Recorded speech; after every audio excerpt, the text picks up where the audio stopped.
Ladies and gentlemen, please take your seats.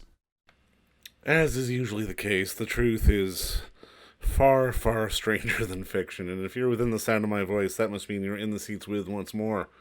As always, my name is Dave Voigt, and I'm the host of this podcast, where we sit down with a wide-ranging variety of industry professionals and pick their brain about current projects, state of the industry, how they got started, and so very much more in a light and conversational fashion, because quite frankly, that's just how we like to do it. And if you like how we do it, I'm assuming you do. You're listening to the podcast right now. You can subscribe to the podcast basically wherever you find your podcasts. Apple, Spotify, Amazon, Google. It's all good. And plus, you can find every single one of our episodes archived over at our YouTube channel. Plus, it'd be great if you'd follow us on social media. You can do that at Facebook, Twitter, and Instagram at either at In the Seats or at It's Podcast One for all sorts of fun updates. And finally, and I do dare say most importantly, please pay us a visit over at intheseats.ca for all the latest and greatest movie news and reviews from, well, movies, television, festivals, basically the moving image in general, because that's what we love talking about, and we love it when you come read about it. So please come on by and pay us a visit. We got more hot dogs coverage for you with the festival kicking off tomorrow. We've got a fantastic conversation with the director of the opening night film, A.rtificial I.mmortality. I don't know why it's the opening night film. Everything's gone digital, but there is going to be an exclusive live streamed Q&A with Ann Shin and Deepak Chopra to discuss some of the issues around the film, which will be an interesting one. It is free over at hotdocs.ca tomorrow night, Thursday, April 29th, so I do recommend you check that out. But if the title "Artificial Immortality" has got you intrigued, let's talk a little more on it, because it's one of those films that it's basically, it's the cross section of science fiction and science fact at this stage, because it really takes a look at sort of how computers are really starting to dominate our lives and really starting to become almost, I know this sounds science fiction and we talk about this, but sentient. And I mean, it's a film that really sort of asks the question, what if computers could let us live forever? Is it a good thing? Is it a bad thing? Because there is technology out there that would allow our minds and our memories to be digitized. And we got the pleasure to talk with the director of the film, Ann Shin. She is a fantastic filmmaker from our very own backyard, and she tackles a lot of these subjects. And it's you know what, it's one of those things that you kind of have to see to believe. And I think it's an important film to be out there, because this stuff is happening, and the more knowledge we all have, the better it is with these really, really amazing things that are going on in the world. And it brings up even more amazing questions that I think we never thought we'd have to ask ourselves. But check out the live stream tomorrow. Check out the film at the festival if you like. And but most importantly, enjoy our talk with director Ann Shin about artificial immortality. It's a good one, and I hope you enjoy it, because I know I did. Back in the days when sci-fi was still sci-fi. Oh, exactly, right. Well, I mean, that feels like a good note to Yes. start on, because I mean, there is a Sure. little bit of, well, I mean, it's sci-fi, but it's sci-fact at this stage. That's the thing, right? And Where I mean, I love the film, and I mean, I think the thing that really struck me was just sort of the reality of it all. And I mean, and the fact that you really sort of, in the film, you weren't trying to put us on one side of the argument or the other. You were just sort of laying it out there. And I mean, I guess my first question is, walk me through sort of, I guess, the inspiration to sort of tell this story. right. I mean, there's the personal side of the story, which you've seen, which is with my father and everything. But generally, I was thinking a lot about AI, because we've heard a lot about it and it's around us, and it's kind of like that shiny new thing, right? That tinsel that captivates the magpie's eye. It's like we're in a new car, the dashboard lights are great, and we're distracted by the gadgets, and we don't have our eyes on the road, let alone the horizon. And I wanted to see the horizon. Where are we headed with all this? So to do that, it's like you said, it's not science fiction anymore. It's science fact. Like the merging of humans and machines is happening now. It's not a sci-fi future. And so part of what I want to do in the film is show the latest in technology, just so people can really feel it in their bones. Oh my God, this is happening. And then to talk about, what do we think about this? What can we do about it? Now, I mean, especially as a documentarian, I'm always kind of curious because as you dive into a topic, I can imagine right away you don't know if you're going to have a movie or not. I mean, I'm kind of curious in this entire process. When did you know you had a film? Maybe about 4 months. Like, it's been like more than 2 years in the making, and it morphed. It was at one point it was about more about data. Another point it was more about the transhumanist religions. And then my father developed dementia, and I met Digital Deepak and others. And then it all kind of gelled together finally, with some help of some good friends, story editors and editors and colleagues who helped put it together. But it was like a lot of docs that I do. I find that they morph as you go, particularly when it's about a technology that's like an arrow. You're trying to catch an arrow in flight. And so yeah, it kind of morphed as it went along, and it came together last year. I mean, just in watching the film, I was so struck by, I guess, the personality of some of these AIs, and I guess just sort of the Yeah. real, I mean, I guess human qualities almost. And I'm kind of Yeah. curious, like, is there anything in this process that surprised you? Because I mean, just by seeing how sort of realistic your AI was, and I mean, and sort of seeing the digital Deepak, and I mean, it was like, that's pretty close. Yes. Yeah. What really surprised me was how I related to the the AIs. I just thought, like, intellectual. I know this is just some software in an iPad, or it's an interface on the computer. But when, for instance, I was talking to Digital Deepak and it was time to go, literally, I did feel like I don't want to shut him down. Like, it's like I was putting a hand, or how I would never shut someone down, and how could we do that to him? It was weird that within a half an hour, I already had these feelings of like, this Digital Deepak is an entity that should have, that's has rights, and Yeah. I wouldn't want to infringe on them. So it was surprising. I mean, there are other films like High AI that show people interacting with robots, and what I try to do now is to show like how nuanced and advanced AI technology is. We really are at a stage where it's like Her, that film. Yeah. You remember where Joaquin Phoenix falls in love with his like software system? Where we are there already. It didn't take us very long. And I mean, it's not something we're going to put a towel over their head and just walk away. It's really, it's evolved into this completely different thing, and it really does even speak to sort of, unintentionally, obviously, the current times we're living in, where we all have our screens and we all have our cameras pointing at our faces, just sort of trying to interact with somebody. Like, this almost feels like it's the next evolution of that, where you can sort of beam yourself into someone else's, into an avatar at someone else's house to sort of interact Yes. with them. Yeah.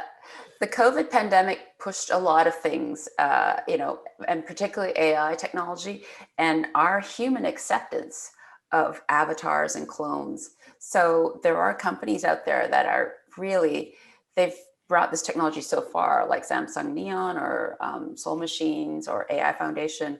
They, like, we're used to interacting with a digital interface now. Like, we do that more than we actually see people face to face. So it's really changed the way we interact with AI. I think our expectations about it, and I think there's a lot of reasons to question that. No, you're absolutely right. And I mean, it's one of those things, I mean, especially in watching the movie. And I mean, like you say, there's a personal angle to the film as well. And I wonder, is this a question you can answer? Like, even, I mean, not just personally, but I meant sort of on a broader sense, because there are so many like sort of positives and sort of issues on the other side as well that could be negatives. And it's one of those things where it feels like it's not a question of going, this is right or this is wrong. It's a question of, this is the discussion we better start having because it's here. Yeah, yeah, exactly. I agree with you. This is a discussion that we have to have because it's happening all around us, and it's in the age of AI, your data is your body and mind, and that's important for us to be aware of that. So in the discussion, I really wanted people to start thinking about the ways that they're able to take control already. you know, we do, when you sign off those, whatever, what are they The called? terms and conditions that we Yeah, when you negotiate, sign off the exactly. terms and conditions, yeah, like what are you signing away to the Googles, Amazons, and Facebooks, and companies of this world? Like, we in Europe, there's strict regulations around data privacy, and I think that we can all lobby for stricter regulations around that, but also be supportive of decentralized approaches to AI. Like one of the people I talked to in the film, Ben Goertzel, says, like, we're at this point in history where we can actually make a meaningful difference as to whether AIs are developed for spying and killing, Right. marketing, or whether it's for beneficial purposes, right? We can actually affect that right now. And each of us can do that. We can support decentralized AI networks like Singularity Net, which is Ben Goertzel's network, and also lobby for companies to, for governments to control what information companies have access to. And we can even just petition companies ourselves. Like, would you like to speak to a real live human being rather than a chat bot when you call for customer service? Like, we can let companies know what we want to remain human, like when we want to interact with humans, and what we think. We can choose, let me reword this. We can choose where this AI technology is applied and where it isn't. No, you're absolutely right. And I mean, especially just like looking back at your work, I mean, this feels like a social issue that people don't necessarily know about yet, because especially in documentary film, we're used to seeing stories from, war-torn countries and atrocities and this, that, or the other. This feels like, I don't want to say a warning, because that would be a little too doom and gloom, but just sort of a sort of, you're putting your hand up, you're throwing it out there into the universe that this could happen. Yeah. This is in the offing. Yeah. Yeah. I think that a lot of us aren't aware of how much the technology is infiltrating our lives, and how our lives are like how the pathways of how we live our lives are being determined by these algorithms.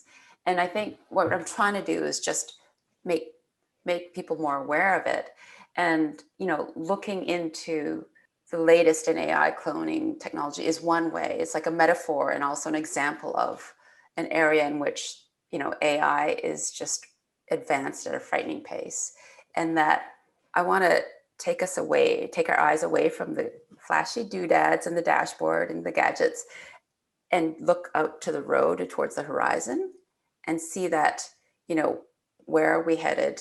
What can we do now to affect the road that we choose to go on? That must present some interesting challenges for you as a storyteller, because I mean, it's not a question of something that has happened or is currently happening. It's you're showing us something that almost hasn't happened yet. Yeah. I think that, yeah, I mean, that's a great question.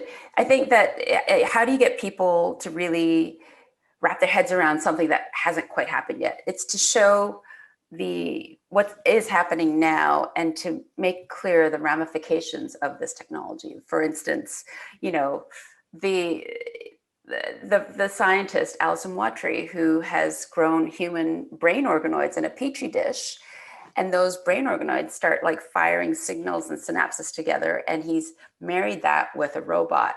Like that, in a nutshell, it's happening now, and it's man and the machine, or it's humans and machines merging, right? And it's happening all around us. Elon Musk's company Neuralink is doing that with those brain interfaces that can be implanted, and they basically can read and write thoughts in your brain. So just at face value, it seems like, oh, wow, this is crazy. This is wild. This is a shiny new thing. But what I'd love for us all to remember is that this AI technology that's being developed to create the uses to which that AI technology can be put can be quite concerning.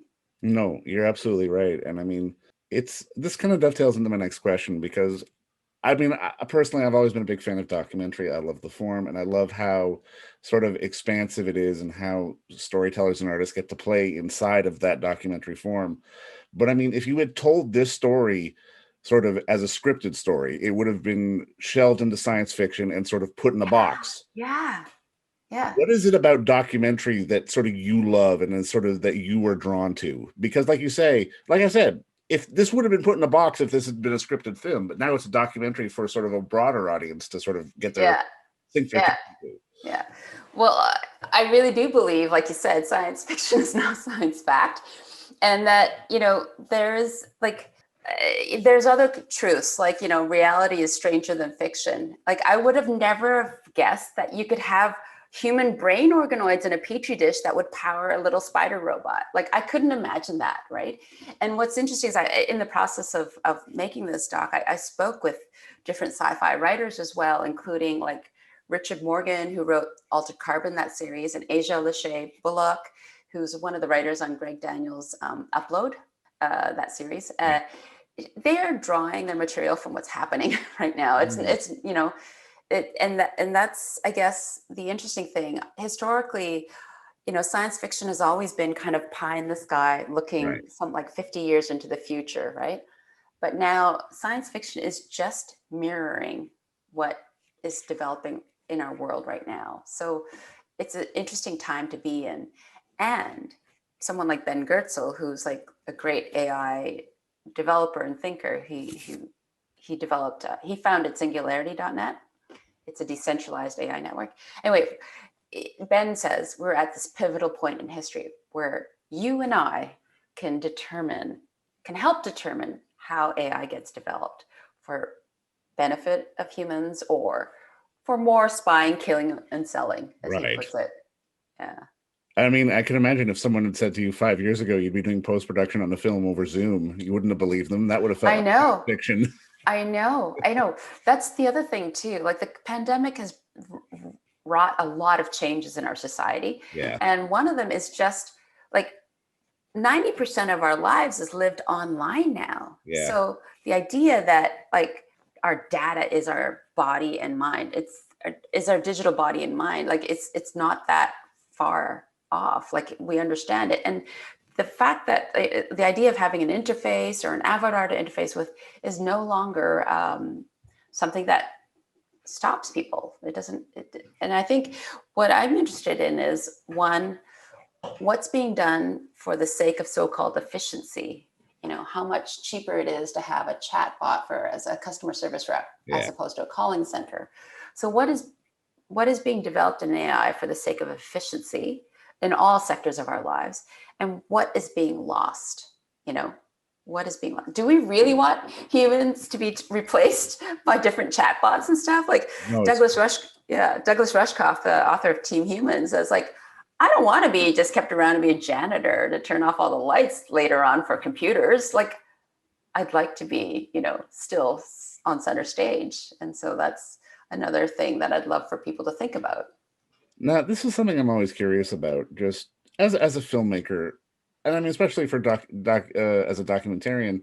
I can imagine you've got to have multiple projects on the go. Like, I'm kind of curious just in terms of how you balance all that. Like, I'm always fascinated just in terms of balancing all that stuff. Because when you see directors and actors, it's like, okay, well, I did one, and then I did the other, and then I did the other. It's like, no, documentary filmmakers have to have 3 or 4 things on the go at the same time. Yeah. I think that it's a kind of like, what I love to do with docs is to delve into a world and really explore it deeply. And in a sense, it becomes its own silo. And because documentaries for me, it takes at least 2 years often. And so what's at the beginning research, whilst there's something else in post-production, you can balance. There are kind of different parts of your mind at work, whether you're an edit with a film or they're just researching new things. So on the one hand, the subject matter becomes like different silos. Like, a documentary I did years ago about North Korean defectors. It's been a silo that's kind of constant in my life. And now it's a book. It's a fiction book that's out this week, in fact. Oh, really? Oh, yeah. It's called The Last Exiles. And so that's happening. But yeah, I think that That's how I do it. I mean, I'm curious, was there anything else that was behind that question? Because I feel like there's more to talk about Well, now. I'm always kind of fascinated on sort of when you know to go forward and when you know to give up on something. Because I can Oh, imagine that's you so had good. tons of ideas that just never went anywhere. Oh, that's so good. You know what? Yeah, making documentaries is like it's a constant testing of faith. Like I almost gave up on this documentary twice. I just thought I can't do this because the technology is changing so quickly, and I have to. Am I going to be offering something, that will inform people and really enlighten them in a way, you know, considering how quickly the technology is changing? So I had a crisis of faith a couple times during the making of this film. And in fact, like a previous film I did, My Enemy, My Brother, I almost gave up on it because we weren't attracting financiers. And finally, my co-producer at the time, Melanie Horkin, said, well, let's try this one fund. At least we'll try that, right? And Hannah Donegan was also the producer. I was like, okay, whatever. We ended up getting the fund, and so we made the film, and it got nominated for an Emmy and shortlisted for an Oscar. And I was not even going to make it. So I'd say, like, it's a bit of a masochistic field to be a documentary filmmaker, but it's driven by passion and tenacity, and I think that's what documentary filmmakers have in spades. I mean, can you ever really give up on something? I can imagine the cupboards behind you have to be filled with ideas that you have to Yeah, keep just in case. yeah. Can you ever? You know what? It's true. Like, if the core of an idea is good, Yeah. then despite the changes that happen in history or whatever, that idea will stand the test of time and you'll make it. But if the idea comes from a more superficial kind of impulse, or it's just a more fleeting, impulse, it won't stand the test of time. And if you find that you're questioning, then it could not get made. So it's true. Some ideas, the ones that don't get made, are the ones you realize they weren't going to be good enough anyway. Right. Yeah. Now, I mean, this is a silly question, but I always like to ask it. Thinking back in your life, was there a moment or maybe even a movie in your life that you can sort of pinpoint as the moment where you said, okay, you know what? I got to do this. I want to be a filmmaker. I want to be a storyteller. Yeah. So I had come out of university, and I was like an intern at CBC Radio, and I started off in radio current affairs. And I started doing radio docs, and I loved it because I'm a studio geek Nice. by nature. I was in the studio with all my interviews and found sound samples, and I was working with a sampler and just building in music and creating these environments and creating radio docs. And I won a couple awards, and I realized long form documentary is really where my heart lies, where my passion is. And so I did everything to get into making long form documentaries as a full-time job. I managed to get there. I love it, and I'm glad that you did, because I mean, on this film, I think it embodies really what I love about a lot of documentary film. Just it's one that's presenting the case. It's not, like I said at the beginning, it's not giving you an argument one way or the other. It's not saying this is bad or this is good. It's saying this is here. Yeah. Get educated on it, and I think Yeah. that's the important thing. Oh, good. With issues like this and films like this. And I just want to say thank Good. you again for the time today. This was a delight, and congratulations. Oh, it's great talking with you. And For I'd love sure. to talk to you more about sci-fi another day. Just Absolutely. really- It's a day. Yeah. Okay. Thank you. And don't forget to visit our friends over at Bay Street Video for all your DVD, Blu-ray rental, or purchasing needs this summer, as they are still open for curbside and some mailing delivery as well. Over at 1172 Bay Street, Toronto, Ontario, Canada, you can give them a call at 416-964-9088. That's 416-964-9088. Or send them an email at baystreetvideoto@gmail.com for any of your DVD and Blu-ray needs.